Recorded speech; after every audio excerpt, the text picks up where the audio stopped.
We believe that beautiful spaces can impact communities in a positive way, and we want to do that in our community.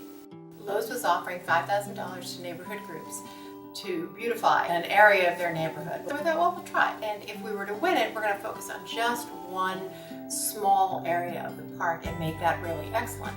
So we applied and we won. This is really a neighborhood project, and therefore one person can't carry it off unless it has a wide support. That's really key. So we called in a landscape designer who lives in the area, whose work we knew, and it was excellent. And we asked her if she would take this project on, and she probably, despite her better instincts, said yes, she would. We're going to make this beautiful space that works really well. There are hearings, there are community meetings. It's a slower process involving more people to make sure most people are knowledgeable about the project and that they feel invested personally in it. Our landscape designer looked at the area that we planned on landscaping and said, I'm not going to do this until you folks fix the runoff and erosion problem. And then our little project became a really big project. This project's really important because our issue is that we actually have too much water and running off into our sewer drains, going into the creeks and streams and causing erosion. And this project is really important because it's able to capture some of that water and get it to filter into the ground the way it would naturally, prevent a lot of that pollution from happening. And we talked to contractors, we talked to landscapers, we talked to engineers. We had neighbors running out during rainstorms, just watching the water, seeing how it was flowing down the steps. I mean, we put together a report and we said to the city, this is what's happening.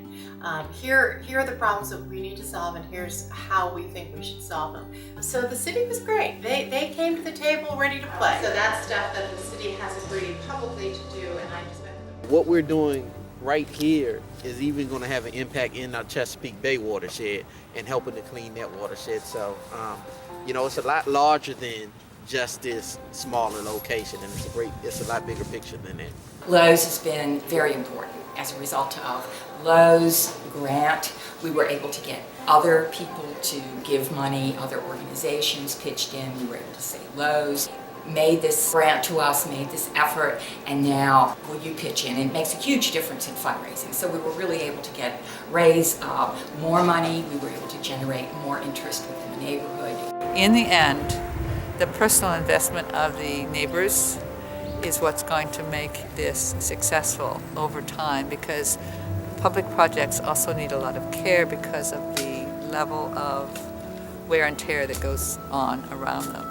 I think everyone has this innate sense of art, of greenery and how it makes our lives richer.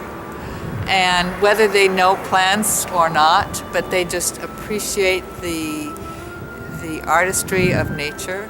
And therefore, when anything can be improved from a dead space that because it hasn't been cared for and it's just bare, that's going to affect everyone.